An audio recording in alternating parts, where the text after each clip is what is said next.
Hello everyone. देखो बच्चों, हमने क्वेश्चन नंबर 35 तक आई थिंक कंप्लीट किया था। इस वीडियो लेक्चर में क्वेश्चन नंबर 36 है ना। 36।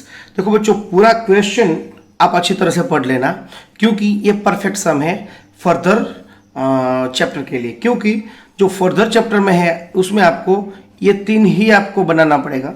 देखो 36 में ए बी सी तीन पार्टनर है, प्रॉफिट शेयरिंग रेशियो 3:1 है और उसकी बैलेंस शीट दी हुई है।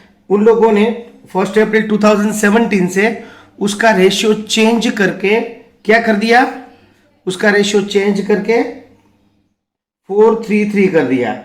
इसके लिए फॉलोइंग एडजस्टमेंट पास करने हैं और prepare revaluation account, partners capital and new balance sheet. आपको ये तीन बनानी है अच्छी तरह से। तो सबसे पहले आप ड्रॉ कर लेना पार्ट रिवैल्यूएशन अकाउंट, उसके नीचे पार्टनर्स कैपिटल अकाउंट और बैलेंस शीट और उसके नीचे हम वर्किंग नोट करेंगे। ओके बच्चों, तो यहाँ पे एक चीज खास ध्यान रखनी है। सबसे पहले ये सीक्वेंस में तीनों होनी चाहिए। तो आपको शुरुआत कहाँ से करनी है? अगर आपको पार्टनर कैपिटल बनाना है तो सबसे पहले आप पार्टनर्स की कैपिटल अकाउंट लिख दोगे। पार्टनर्स का कैपिटल अकाउंट कितना दिया है? By balance brought down amount दी गई है ये 3 लाख, 150 और 1 लाख।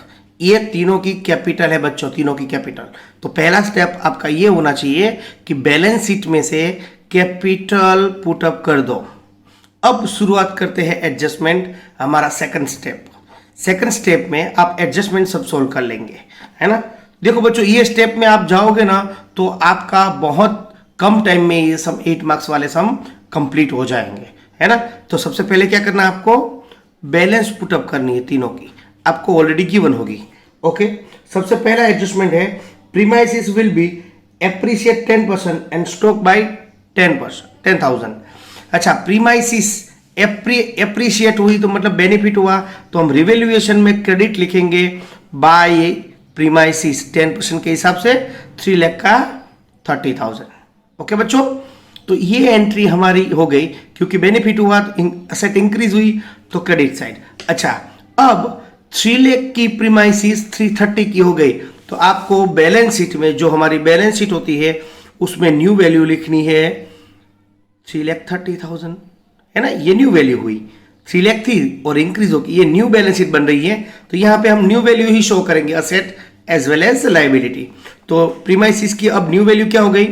3,30,000। दूसरा एडजस्टमेंट है स्टॉक की वैल्यू 10,000 एप्रिशिएट हुई। सिमिलरली स्टॉक का 10,000 रिवैल्यूएशन में क्रेडिट लिखेंगे और स्टॉक में आपको इंक्रीज करके लिखना है। स्टॉक में 120 प्लस 10 130, है ना। तो ये दो एडजस्टमेंट आपको, आई होप कि आपको समझ में आ गया होगा, ये दोनों एडजस्टमेंट। देखो बच्चों, रिवैल्यूएशन के बाद जो भी न्यू अमाउंट होती है asset as well as liability, वही आपको बैलेंस शीट में पुटअप करनी है।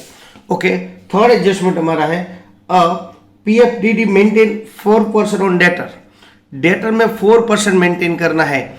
तो पीएफडीडी हमारा लॉस है, इसीलिए बेड डेप या पीएफडीडी 10,000 4% के हिसाब से, डेटर की अमाउंट है 2,50,000, उसका 4% करोगे तो 10,000, इतना डूबने वाला है प्रोविजन फॉर बेड डेप, है ना।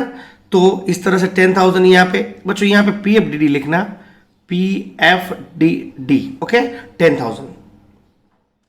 अब ये 10,000 फ्यूचर में डूबने वाला है, तो हमारा नेट डेटर कितना लिखेंगे? देखो बच्चों, 10,000 माइनस करने के बाद 2,50,000 में से 10,000 माइनस, तो न्यू वैल्यू हो गई 2,40,000, है। आई होप कि आपको समझ में आ रहा है। ऐसे सिमिलरली आप पैरेलली दो एंट्री करते जाना, है ना। नेक्स्ट क्या है? नेक्स्ट एडजस्टमेंट है हमारा salary creditor to be reduce by 15,000। Creditor को, हमारी क्रेडिटर लाइबिलिटी है वो रिड्यूस हुई, हमारा बेनिफिट हुआ, तो बाय क्रेडिटर्स 15,000 और क्रेडिटर में एल वैल्यू 2 लाख में से माइनस करके 1,85,000, ये न्यू वैल्यू हो गई बच्चों। आगे बढ़ते हैं। Machinery will be depreciate 5%। Machinery की वैल्यू डेप्रिशिएट हुई तो मशीनरी की वैल्यू 1,80,000 है, उसका 5% 9,000 होगा। डेप्रिशिएट हुआ इन असेट डिक्रीज हुई तो debit side to machinery 9,000 revaluation में। ओके बच्चों, तो अब मशीनरी की value new value 171 new balance sheet है और न्यू वैल्यू हमारी A180 में से 9,000 माइनस। ओके बच्चों, आगे बढ़ते हैं। Goodwill of the firm 48,000। देखो बच्चों, गुडविल की वैल्यूएशन करनी है तो हमें पूरा वर्किंग नोट करना पड़ेगा, है ना। वर्किंग नोट में ओल्ड रेशियो दिया है और न्यू रेशियो दिया है, तो इन दोनों रेशियो पर से हम सेक्रीफाइस गेन फाइंड कर सकते हैं। तो ए का सेक्रीफाइस क्या होगा 3/30, बी का सेक्रीफाइस 1/30 और सी का सेक्रीफाइस -4/30। देखो बच्चों, ये दोनों सेक्रीफाइस कर रहे हैं, इन दोनों को मिला के उतना ही ये गेन कर रहा है। अब अमाउंट गुडविल की निकालेंगे बच्चों, गुडविल की अमाउंट। तो देखो बच्चों, ए की गुडविल, ये एज गुडविल 48,000 गुडविल की वैल्यू, उसमें सेक्रीफाइस कितना कर रहा है 3/30, तो उसके हिस्से की गुडविल 4800, उसको 4800 मिलेगी गुडविल और कंपेंसेशन के फॉर्म में। बी की गुडविल 48,000 इंटू 1/3 मतलब 1600 उसको मिलेगी, दोनों ये दोनों को मिलेगी, इसलिए इन दोनों को अकाउंट को क्रेडिट करेंगे। और सी कंपेंसेशन पे करेगा गुडविल की फॉर्म में कितना 48,000 इंटू 4/30, क्योंकि वो इतना गेन कर रहा है, तो 4/30 के हिसाब से 64। ये दोनों सेक्रीफाइस कर रहा है, इन दोनों को गुडविल मिलेगी, इसीलिए इन दोनों को हम क्रेडिट करेंगे, वो ये डेबिट करेंगे, है ना। तो अब ये एंट्री पूरी पार्टनर के कैपिटल अकाउंट में जाएगी। क्या A's capital debit, B's capital sorry C's capital debit to A's capital to B's capital, है ना। तो इसकी एंट्री जनरल एंट्री कैसे होती है आपको पता है, उस हिसाब से आपको पुटअप करना है ना। तो देखो यहां पे 2 एज कैपिटल 2 बीज कैपिटल अकाउंट अमाउंट सी में दोनों के अलग अलग, ए की और बी की, और by C's account A and B में, इन दोनों को मिला इसलिए हमने क्रेडिट किया। ये अमाउंट कौन पे करेगा सी, तो इसके अकाउंट में हमने डेबिट कर दिया। ये कॉन्ट्रा एंट्री इस तरह से आपको पुटअप करनी है, दोनों साइड अलग अलग कॉलम में, है ना बच्चों। तो ये गुडविल की बहुत इंपॉर्टेंट ट्रांजेक्शन है गुडविल का, और एडजस्टमेंट भी, है ना बच्चों। तो अब एडजस्टमेंट खत्म हो गया, हमारा सेकंड स्टेप कंप्लीट। पहला स्टेप कौन सा था, यस आपको बैलेंस रखनी है। Second step adjust complete the all adjustment, solve the all adjustment, और एडजस्टमेंट सोल्व हो गया तो हमारा सेकंड स्टेप फिनिश हो गया। थर्ड स्टेप क्या करना है बच्चों कि हमने असेट साइड देखना है कि कुछ बाकी रह गया है। असेट साइड हमारा एक बैंक बैलेंस, ये वाला बैंक अकाउंट एक बाकी रह गया 20,000, बाकी सब कुछ आ गया है। जो आ गया है एक बार एडजस्टमेंट उसको नहीं लिखना है, लेकिन जो नहीं आया है उसको लिखना है। बाकी जो बचा है एसेट साइड वो लिख दो, और लायबिलिटी साइड तो ये आ गया कुछ नहीं, ये कैपिटल तो आपकी न्यू कैपिटल है, वो कैपिटल अकाउंट में से आएगी। तो आपको असेट एंड लायबिलिटी साइड जो चीजें बाकी रही है वो आपको पुटअप करना है। देखो क्रेडिटर आ गया, अब जनरल रिजर्व बाकी रहा, तो जनरल रिजर्व ऑलवेज पार्टनर में डिस्ट्रीब्यूट होता है बच्चों, पार्टनर में ओल्ड रेशियो में। टोटल 1,20,000 को ओल्ड रेशियो में डिस्ट्रीब्यूट करोगे तो 60, 40 और 20 इस तरह से आपको पार्टनरशिप को कोई भी रिजर्व हो पीसी में आपको डिस्ट्रीब्यूट करना है। ओके बच्चों, तो ये सब असेट और लायबिलिटी हो गई, और कैपिटल तो हमने लिख ली थी। तो इस तरह से आपको असेट एंड लायबिलिटी की जो अमाउंट एडजस्टमेंट में नहीं आई है उसको हमें कंप्लीट करना है। अब हमारा थर्ड स्टेप भी हो गया। अब फोर्थ स्टेप है हमारा सब अकाउंट क्लोज करेंगे। सबसे पहले इस अकाउंट को क्लोज करेंगे तो 36,000 हमारा प्रॉफिट आएगा। वो प्रॉफिट ओल्ड रेशियो में डिस्ट्रीब्यूट होगा 18,12,6। ये पूरा प्रॉफिट हमारा किस में जाएगा, यस पीसी में 18,12,6।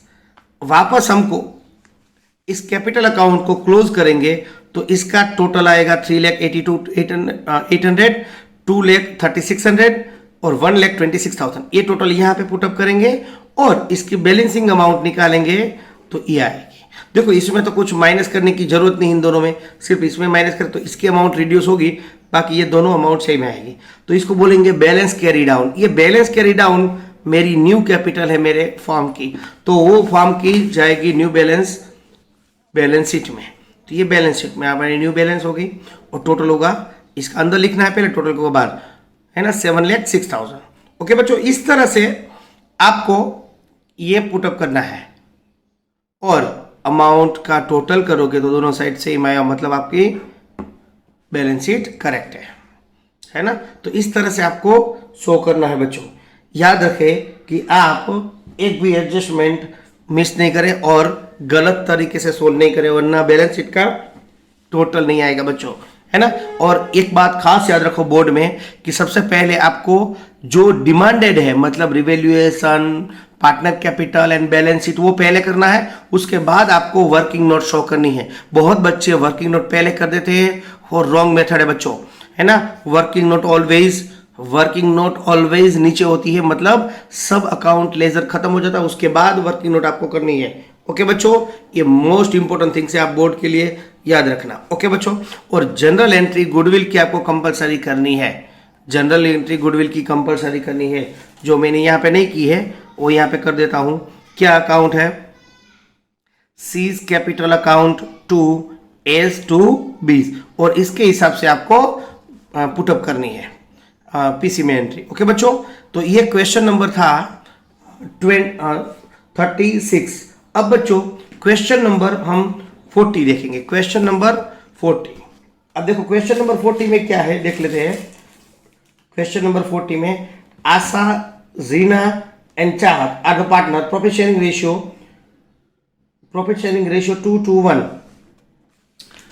2:1 में डिस्ट्रीब्यूट कर रहे हैं, और उसकी बैलेंस शीट आपको क्वेश्चन में दी हुई है। बैलेंस शीट, ये पूरी बैलेंस शीट है, और नीचे दिया हुआ है कि आशा, रीना एंड चाहत decided future ratio equally from 1 April 2019, agree that. आपको एडजस्टमेंट पीछे दिया हुआ है, आपको एडजस्टमेंट पीछे दिया हुआ, देखो बच्चों।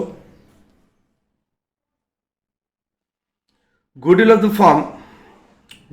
The firm 1,50,000, bad debts amounted 40,000, a provision doubtful debts was to be made 5% on debtor। तो ये दो एडजस्टमेंट है, past necessary entry about transaction. और बच्चों सबसे पहले हमें इस तरह से बोला है ना, इस क्वेश्चन में सबसे पहले आपको क्या करना है कि सबसे पहले आपको रिवैल्यूएशन अकाउंट बनाना है बच्चों। कौन सा अकाउंट? Revaluation account.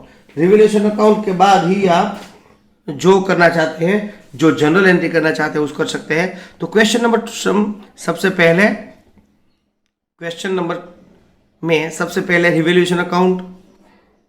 एक्चुअली ये वर्किंग नोट है बच्चों, ये वर्किंग नोट में आएगा, है ना।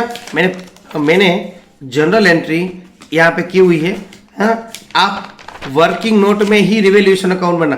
पहले जनरल एंट्री होती है बच्चों, क्योंकि उसने जनरल एंट्री डिमांड की है, तो पहले जनरल एंट्री ड्रॉ कर लो, उसके बाद जो 5-6 एंट्री आएगी वो पहले एंट्री ड्रॉ कर लो, उसके बाद ही वर्किंग नोट में ये आएगा। तो वर्किंग नोट में रिवैल्यूएशन अकाउंट बनानी है बच्चों, ये वर्किंग नोट है हमारी, है ना। तो वर्किंग नोट में रिवैल्यूएशन अकाउंट बनाएंगे। तो सबसे पहले गुडविल है 1,50,000, तो आपको पता है गुडविल के लिए हमें सेक्रीफाइस गेन फाइंड करना पड़ेगा, तो मैंने सेक्रीफाइस गेन और फाइंड किया। देखो ये ओल्ड रेशियो दिया हमें, ओल्ड रेशियो क्या दिया बच्चों? 2:1, और न्यू रेशियो दिया है 1:1:1।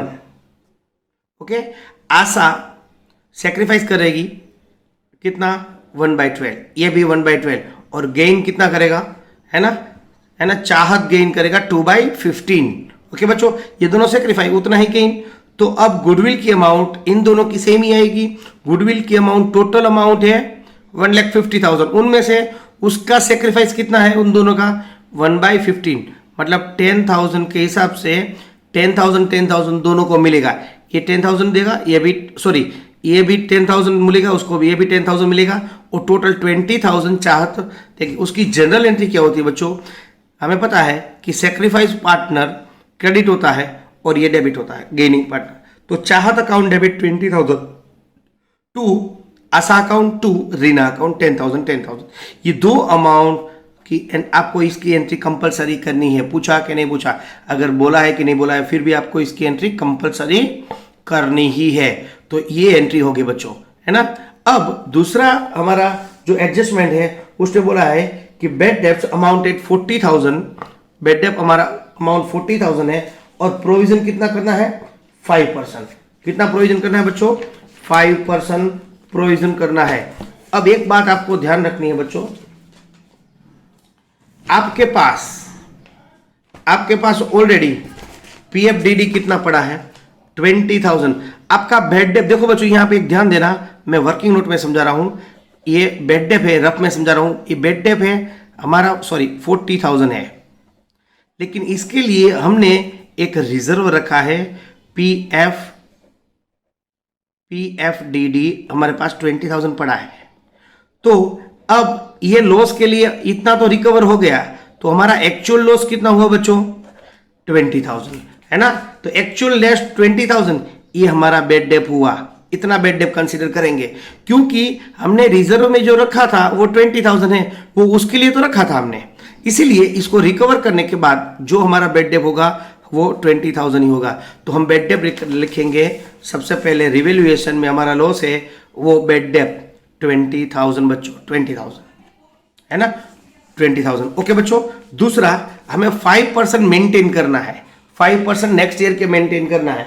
तो हमारा डेटर है बच्चों, हमारा डेटर कितना है 2,60,000 जो ग्रोस डेटर है, उनमें 40,000 तो हमारा बेड डेप हो गया, तो बचा कितना 2,20,000।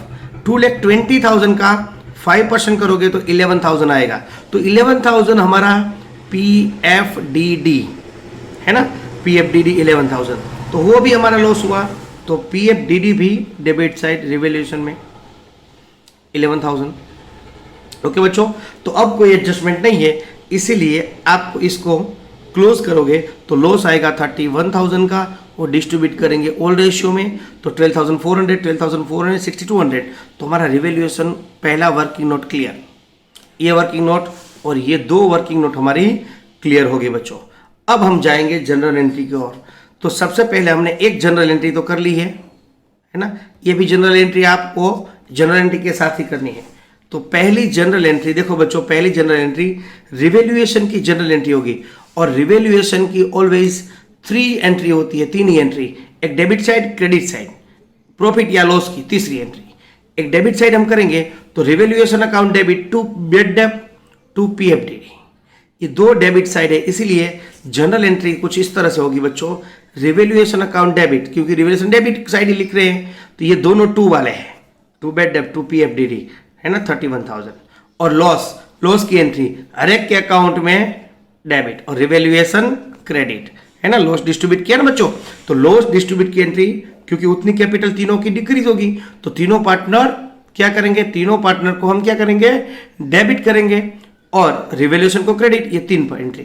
अच्छा, अब हमारी बेड डेप की एंट्री, हमने बेड डेप हुआ था वो कितना हुआ था डेटर में से, यस 40,000, तो bad debt account debit to debtor, तो पहले bad debt account debit to debtor 40,000, और हमें पता है बच्चों कि 20,000, ये 20,000 हमने रिकवर किया था पीएफडीडी में से, तो उसकी entry PFDD account debit to bad debt. देखो बच्चों यहां पे बेड डेप डेबिट हुआ, वो रिकवर किया इसलिए क्रेडिट हो गया, जितनी अमाउंट रिकवर हुई उतनी है ना, तो 20,000 पीएफडीडी। क्लियर बच्चों, आई होप कि आपको समझ में आ गया है ना। तो ये एंट्री आपको बहुत इंपॉर्टेंट है, वो याद रखनी है। 11th में इसमें 11th में इसमें इसको अमाउंट निकालनी थी, यहाँ पे उसकी जर्नल एंट्री है बच्चों, है ना। तो ये क्वेश्चन था आपका, ये क्वेश्चन नंबर था 40 है ना बच्चों। नेक्स्ट वीडियो में आगे हम क्वेश्चन सोल्व करेंगे, और तब तक के लिए बाय बाय, टेक केयर।